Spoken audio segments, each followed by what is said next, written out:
All right, taking our definitions for geometry, lesson 1-3, a little bit further. To start with, this is a bit of a perplexing, kind of complicated sounding situation. Postulates, or axioms. They're synonymous to each other. One's a synonym of the other. They are rules in the geometry that we will accept without proof. And I know that that's hard to do, to really say, but there are all kinds of situations. For example, all triangles have 3 sides. We're not going to try to go through and prove that. We're going to accept that all triangles have 3 sides without having to go through the proof, so that we can then carry on and figure out other relationships using those triangles. So here we have another axiom or a postulate. When an equal amount is taken from 2 things that are equal, then you're going to have an equal amount left over.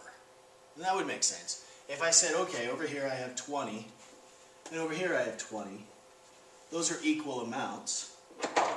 And if I said, well, I'm going to take the same amount, an equal amount is taken away, minus 4, minus 4. What results is also going to be equal. And I know that that's pretty logical, but that's an idea of why we don't worry about trying to prove it. We accept that without proof. So this would be an axiom, basically, as an example, with some really simplistic numbers. Now we have what we call the ruler postulate. All right? We're going to accept this without proof. I'm going to try to explain it a little bit more. The distance between 2 points, if you take the 2 distances and you subtract them and find the absolute value of that, that's going to give you the ruler postulate, the distance. If I look at a meter stick, I have one right here, and I was measuring something and I said, well, I'm going to go from this 16 to this 24. Now, I know that that's 1, 2, 3, 4, 5, 6, 7, 8 inches. But if I were to go 24 minus 16, which is what this is saying, 24 minus 16, I'd get exactly 8. And the absolute value of 8, how far away from 0 is 8, is 8. And so I'd go, the distance is 8 units, or 8 inches in this case. If I went the other way, and I took 16 and subtracted 24, I would have 16 minus 24 gives me negative 8. But the absolute value of that is, how far away from 0 is negative 8, again makes positive 8. So there's no difference, it's exactly the same. Whether we go from 16 to 24, or from 24 to 16, the unit is the same. It's still 8 units. Alright, segment addition postulate. Segments. We talked about what segments are. Those are parts of a line that have a starting point and an ending point. They don't go on forever. They are one-dimensional in one plane. Addition means you're putting things together. So in this case, if I were to take this chunk right here and put it together with this chunk right here, I should get the whole chunk here. This is AB. This represents BC. And this is AC.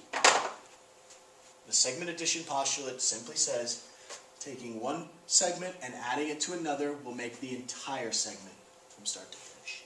Again, that's a postulate that we aren't going to go through always proving. We'll use the segment addition postulate to prove other things, but right now we just want to accept that that is true. I mean, if I had 7 here and 3 here, you'd say the whole thing was 10, because I'm putting the 2 segments together. The distance formula. We've talked about the distance formula in the past in algebra, but you may not remember it. This is when you have 2 coordinates. If you have 2 coordinates like 3, 5, and 7, 9, then this would be like x sub 1 and y sub 1, x sub 2 and y sub 2. You don't mix and match. This isn't x sub 1 and x sub 2. We don't have them together because all coordinates are x's and y's. We wouldn't call this x sub 1 and this y sub 2 because this is saying this is one coordinate and this is a second coordinate. It doesn't matter which ones you label as x sub 1 and y sub 1 and x sub 2 and y sub 2. Like, I could take these and put them over here and put these and over there and it would still work. It doesn't matter. And the reason is because you're squaring the values. So whether they come out positive or negative, once you square them, they become positive anyway. Once we substitute those values in, if we were to plug them in, we would then say, okay, the square root of, and we could go 3 minus 7. But it's going to square. So even though the 3 minus 7 comes out to negative 4, once we square it, it becomes 16. Over here, we did x sub 2, it really doesn't matter, 3 minus 7. We can go 5 minus 9. Doesn't look like 5. And we would square that. Again, this now says negative 4 squared plus another negative 4 squared. But from that point, because they're both squared, you're going to end up with positive 16s. The two positive 16s will add together and make 32. And then we would say the distance between these 2 points is the square root of 32. Now, 32 is not a perfect square, so we would leave it as the square root of 32. Or you could simplify it. You could say, all right, in 32, are there any perfect squares that go in? Well, yeah, 16 does. 16 goes in twice. So you could say that this whole problem then would be the square root of 16 times the square root of 2, and the square root of 16 is 4, so we could say that's 4 times the square root of 2. We could do that if we wanted to, or we could leave it as a square root of 32. This is a little more simplified down, but they represent the same answer. Now, congruent segments. The word congruent means exactly the same size, exactly the same length, everything about it is the same. This is the symbol for congruent. So if you see that symbol, it represents the word congruent, exactly the same size and shape. Segments. Segments are parts of something with the same length. So if we were talking about the segments of a line and they were congruent, we could say this segment is the same as that segment. And our final example, which line segments, if any, are congruent? Now you can't just come over here and go, oh, 1, 2, 3, 4. You can't do that because the lines are not straight. It would be great if the lines were horizontal or vertical. It'd be much easier to count, and then we could tell that way. But these are actually diagonal.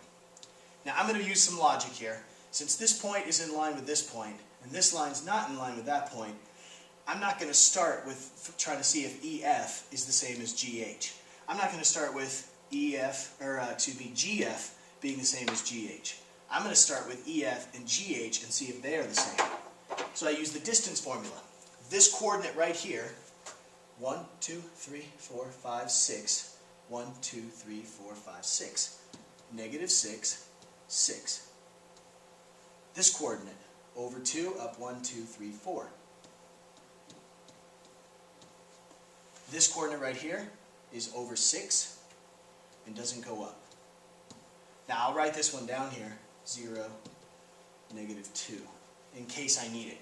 But I'm going to start off by checking the distance formula for this line and this line before I do anything else. Maybe it works, maybe it doesn't.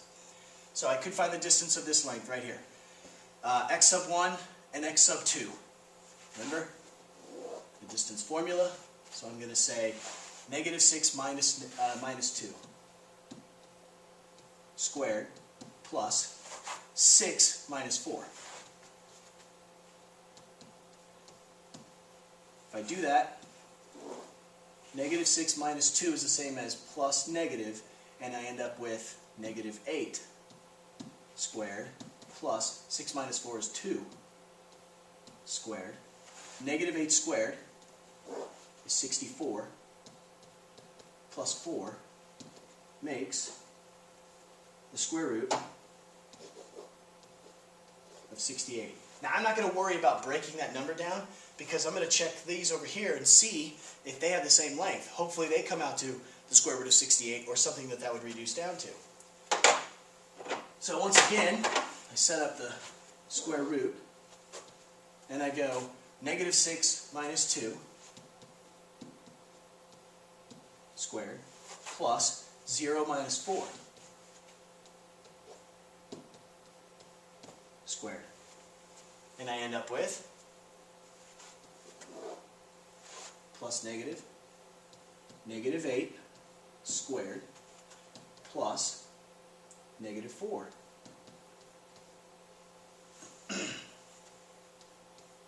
squared, which makes 64 plus 16. 64 plus 16 is 80. So at this point, I know the length from G to F is the square root of 80. And I know the length from E to F is the square root of 68. They're not the same square root values, so they're not even going to approximate out the same. I can quickly do the same thing for the other line, the last line, G to H. And I would go negative 6 minus 0 squared plus 0 minus negative 2. Must watch my signs very carefully. Negative 6 minus 0 is negative 6 squared plus a positive. I end up with 2 squared. Negative 6 squared is going to become a positive 36. And 2 squared is 4. Square root of 40. So in this case, none of those three lines are congruent because they do not have the same length. And I can tell because of the distance formula.